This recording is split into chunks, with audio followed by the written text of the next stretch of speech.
A graça e a paz do Senhor aos irmãos, tudo bem com vocês? Então a gente está gravando hoje mais um vídeo dos nossos devocionais, falando um pouquinho sobre crise, sobre tribulação. Nos outros vídeos a gente falou que o Senhor sempre tem propósitos em meio a essas coisas, Ele não deixa de estar com seu povo e que Ele pode nos edificar através do sofrimento, das crises e das tribulações.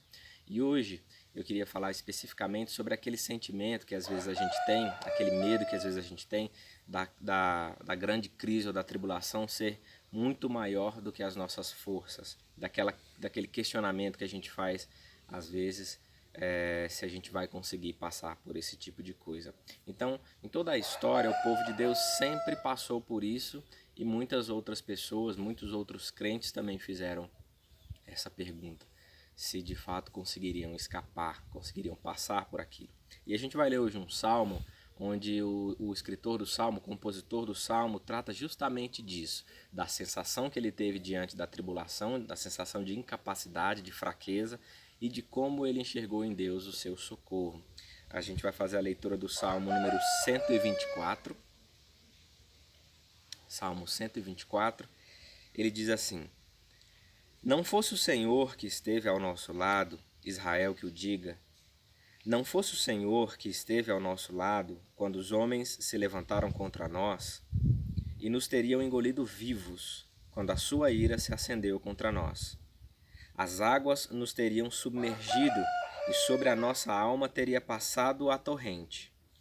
Águas impetuosas teriam passado sobre a nossa alma.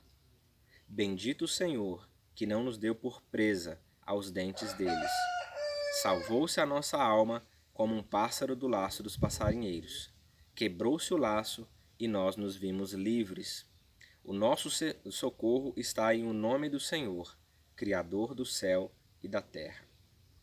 Esse salmo ele é escrito depois que Israel contempla mais uma vitória de Deus. A gente sabe que Israel foi muito perseguido por outras nações e em muitas ocasiões Israel se viu aflito em situações de perigo iminente, situações muito graves. E depois de uma dessas, a gente não sabe especificamente qual delas foi, o compositor desse salmo então faz um louvor, lembrando Israel que se não fosse o Senhor, eles teriam, como ele mesmo expressa, que sido engolidos vivos pelos seus inimigos. E no fim, ele fala da origem do socorro, né? Em o nome do Senhor é que está o socorro de Israel.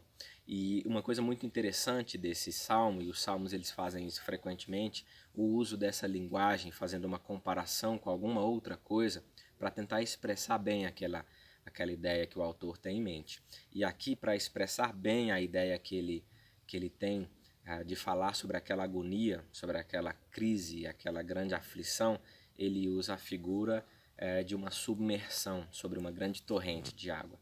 As pessoas que já experimentaram um afogamento conseguem falar disso com um pouco mais de propriedade. As pessoas que já passaram por isso sempre dizem que é algo que causa grande aflição, grande desespero, porque de fato a pessoa é incapaz de lidar com aquela grande quantidade de água, com aquela corrente forte. E o salmista faz uso dessa figura para expressar a condição que ele viu da própria alma naqueles dias. Então talvez a sensação que você tenha também quando você pensa nas suas tribulações, sejam a tribulação, seja a tribulação coletiva pela qual o mundo passa, ou as questões particulares da sua vida, talvez a sensação que você tenha é algo muito parecido, de estar submerso de verdade, estar completamente coberto por uma água tão forte que você não tem poder de nada contra ela. E o israelita compositor desse salmo, ele coloca cada coisa no seu lugar. Ele mostra que o homem de fato é incapaz, porque ele admite que eles teriam sido engolidos vivos, ele admite que eles teriam sido cobertos e levados por uma água muito forte. E na hora de dar o crédito à libertação, ele dá todo o crédito, toda a glória ao Senhor.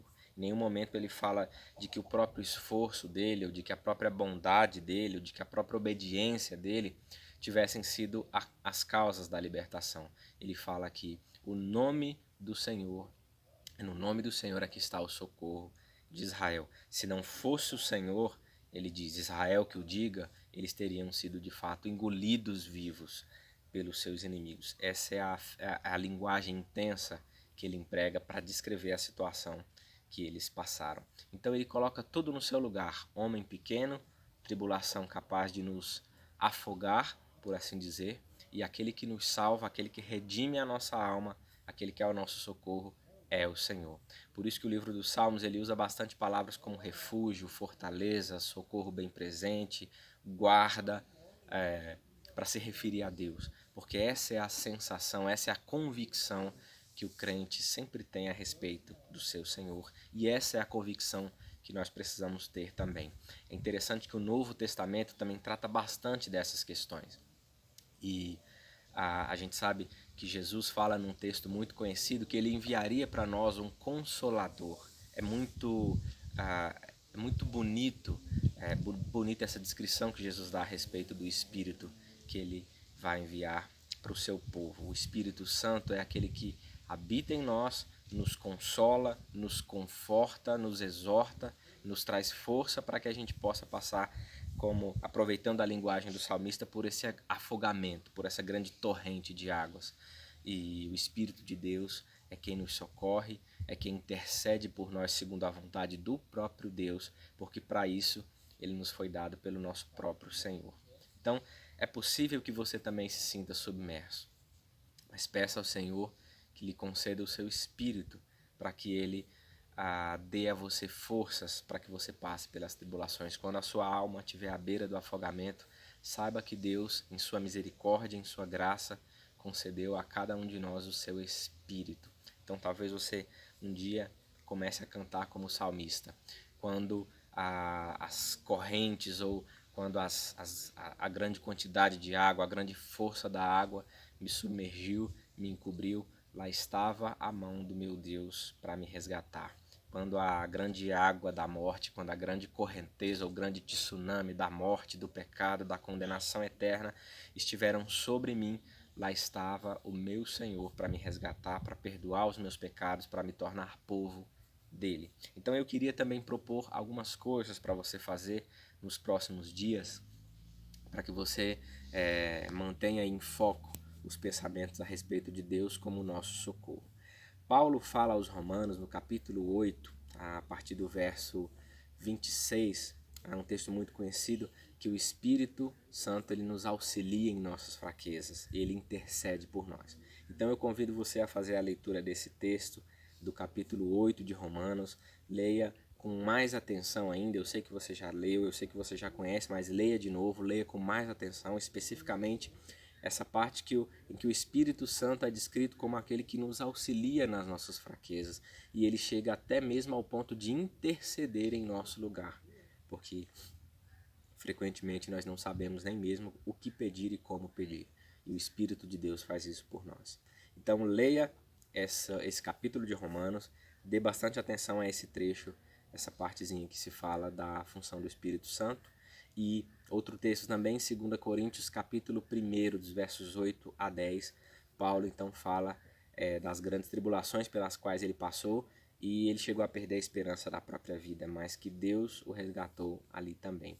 Leia esses dois textos, medite no quanto Deus tem sustentado você em toda a sua vida. Pense aí na sua idade, talvez você tenha 20, 30, 40, 50, 60 ou 70 anos, eu não sei, mas pense em todas as tribulações que já sobrevieram sobre a tua vida,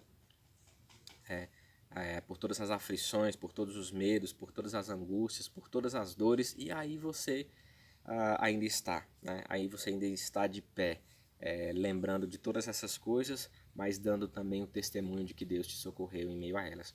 Então leia esses dois textos, lembre-se de tudo que o Senhor já tem feito por você e faça sempre orações agradecendo a Deus. Faça como Israel.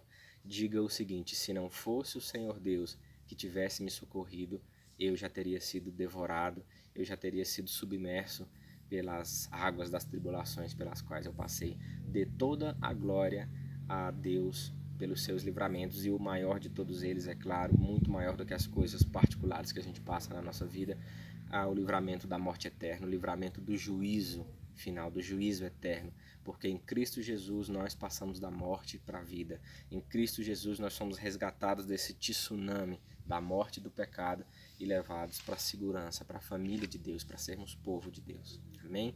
Eu espero que Deus abençoe você.